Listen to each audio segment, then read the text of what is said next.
Hello students, आज मैं आपको चैप्टर 4 जिसका हेडिंग है बकरियों की समझदारी।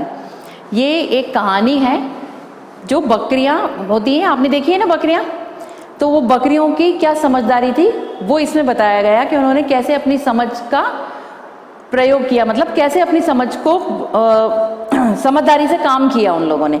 उस पर आधारित है कहानी, तो मैं आपको इसको एक्सप्लेन करती हूँ। एक घना जंगल था, जंगल में एक बड़ा नाला भी था। एक घना जंगल था मतलब बहुत घना, बहुत गहरा जंगल था, जिसमें घना कैसा होता है कि उसमें मतलब रास्ता समझ में नहीं आता, इंसान किधर जाए कि समझ में नहीं आता, इतना घना जंगल था। जंगल में एक बड़ा नाला भी था। अब जंगल में क्या था, एक बड़ा सा नाला था। नाले के दोनों किनारों पर बहुत घास थी। नाले के दोनों किनारों पर क्या थी, मतलब नाला बीच में था और दोनों किनारों पर क्या थी, बहुत सारी घास लगी हुई थी। वहीं पर 2 बकरियां भी रहती थी। अब जंगल में तो जानवर रहते ही हैं, तो वहां पर क्या रहती थी, 2 बकरियां रहती थी। उनमें से एक लाल थी और दूसरी भूरी। अब उन बकरियों के कलर्स क्या थे, एक लाल बकरी थी और एक भूरी बकरी थी, मतलब एक लाल रंग की बकरी थी और एक भूरे रंग की बकरी थी।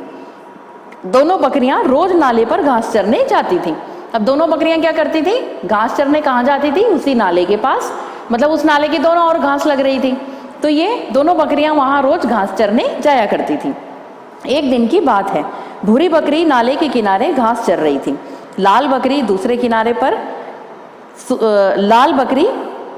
किनारे पर घास चरने चली गई थी।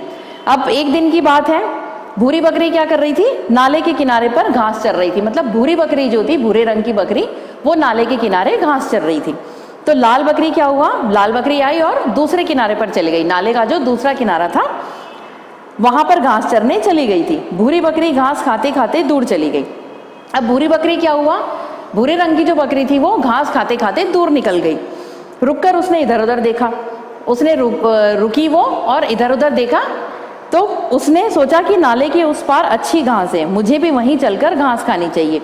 अब भूरे रंग की बकरी क्या थी, नाले के एक और थी, मतलब एक तरफ थी, और लाल रंग की बकरी क्या थी, नाले के दूसरे किनारे पर घास चर रही थी। तो जब भूरी बकरी घास चरते चरते बहुत दूर निकल गई, तो उसने सोचा, उसने इधर उधर देखा, तो उसको क्या दिखाई दिया कि नाले के दूसरे किनारे पर जहाँ लाल बकरी घास चर रही है, तो वहां पर तो बहुत अच्छी घास है, घनी घास है, तो मुझे भी वहां पर घास चरना चाहिए। अब नाला गहरा था, भूरी बकरी नाले के किनारे किनारे चलने लगी। एक स्थान पर नाले के ऊपर एक पेड़ पड़ा हुआ था। अब नाला क्या था, बहुत गहरा था, मतलब बहुत ही, जैसे हम कहते हैं गहरा, मतलब उसमें अंदर डूब जाए कोई इंसान, इतना गहरा नाला था। तो भूरी बकरी नाले के किनारे किनारे चलने लगी। भूरी बकरी क्या हुआ, डर के मारे नाले के किनारे किनारे चलने लगी। एक स्थान पर नाले के ऊपर एक पेड़ पड़ा हुआ था। अब स्थान मतलब जगह, एक जगह पे नाले के ऊपर क्या हुआ था, एक पेड़ टूटा हुआ पड़ा था। जैसे पेड़ टूट जाते हैं, नीचे गिर जाते हैं ना, तो वो पेड़ कैसे गिरा था, नाले के ऊपर। तो पेड़ के कारण नाले पर पुल सा बन गया था। तो कई बार क्या होता है, गांव में बहुत बड़ा नाला या कोई बहुत बड़ी नाली होती है, उस पर लोग क्या करते हैं, निकलने के लिए कैसा रास्ता बनाते हैं, कोई एक लकड़ी का टुकड़ा या कुछ पेड़ का, जैसे बहुत चौड़ा पेड़ होता है, उसको पटक देते हैं नाले के ऊपर, और बहुत से पेड़ टूटकर भी गिर जाते हैं नाले पे। तो वो उस नाले पे पेड़ टूटकर गिरा हुआ था, तो वो किसका काम कर रहा था, पुल का काम कर रहा था, वो एक पुल जैसा बन गया था। बकरी उस पर चलकर पुल पार करने लगी। अब भूरी बकरी ने क्या किया, उस पर चल के पुल को पार करने लगी। जैसे ही भूरी बकरी पुल के नीचे बीच में पहुंची, तभी उसे मैं मैं की आवाज सुनाई दी। अब भूरी बकरी कहाँ पहुंची, उसको नाले को पार करते हुए उस लकड़ी, वो पेड़ पर से बीच में पहुंच गई। तब उसको क्या हुआ, मैं मैं की आवाज सुनाई दी।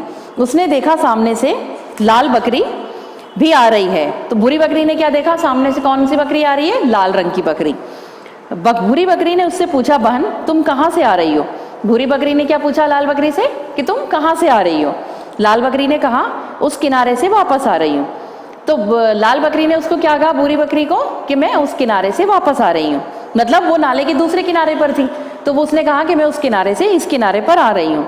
भूरी बकरी बोली, बहन यह पुल बहुत तंग है, इस पुल पर से हम दोनों साथ साथ नहीं निकल सकते। लाल बकरी ने कहा, अब क्या करें। भूरी बकरी ने क्या कहा लाल बकरी से कि ये पुल बहुत तंग है, मतलब बहुत छोटा है, बहुत संकरा है, इस पे से हम दोनों नहीं निकल सकते एक साथ। तो लाल बकरी ने कहा कि अब क्या करें। लाल बकरी फिर कुछ सोचकर बोली, मैं पुल पर बैठ जाती हूँ, तुम मेरे ऊपर से निकल जाओ। भूरी बकरी झट से बोली, नहीं नहीं मैं बैठ जाती हूँ, तुम पहले निकल जाओ। तो लाल बकरी ने क्या कहा, सोचकर कि मैं एक काम करती हूँ, मैं इस पुल पर बैठ जाती हूँ और तुम मेरे ऊपर से निकल जाना। मतलब कोई एक ही इंसान निकल सकता था पुल पर से, तो या तो भूरी बकरी निकलती या लाल बकरी, दोनों एक साथ नहीं निकल सकते थे। तो लाल बकरी ने सोच के बोला कि मैं पुल पर बैठ जाती हूँ और तुम मेरे ऊपर से निकल जाना। तो भूरी बकरी ने क्या कहा कि नहीं नहीं, मैं बैठ जाती हूँ, तुम मेरे ऊपर से निकल जाना। भूरी बकरी पुल पर बैठ गई। लाल बकरी ने धीरे धीरे अपने पाँव ऊपर उठाए, उसने पाँव भूरी बकरी के ऊपर रखे और धीरे से पुल पार कर गई। तो भूरी बकरी क्या हुआ, पुल पर बैठ गई और उसने कहा लाल बकरी से कि तुम मेरे ऊपर से निकल जाओ।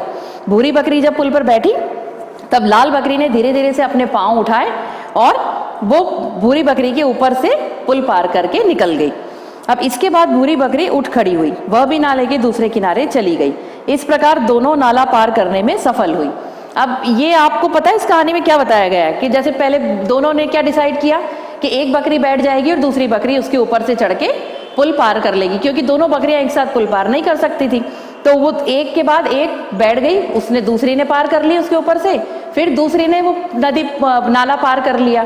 तो इसमें क्या दर्शाया गया कि उन दोनों ने समझदारी से काम लिया, अपनी समझ से काम लिया, दिमाग लगाकर काम किया कि हम इस नाले को कैसे पार करें। मतलब लकड़ी का जो टूटा हुआ पेड़ जो टूटा हुआ पड़ा था उस नाले पर, उस पर से वो दोनों पार नहीं कर सकती थी, तो उन्होंने अपनी समझ से दिमाग लगाकर उस नाले को पार कर लिया। यही इस कहानी में बताया गया है। अब स्टूडेंट, आपको इस चैप्टर की बुक के एक्सरसाइज में फिल करके व्हाट्सएप पे सेंड कर दूंगी, आप उसे बुक में फिल कर लीजिएगा। इसके क्वेश्चन आंसर रिटर्न में सेंड कर दिए जाएंगे, उसे आपको कॉपी में नोट डाउन करना है। और सबसे पहले आपको ये शब्दार्थ जो लिए, शब्द ज्ञान, ये आपको कॉपी में नोट डाउन करना है, उसके बाद क्वेश्चन आंसर लिखने। Thank you students.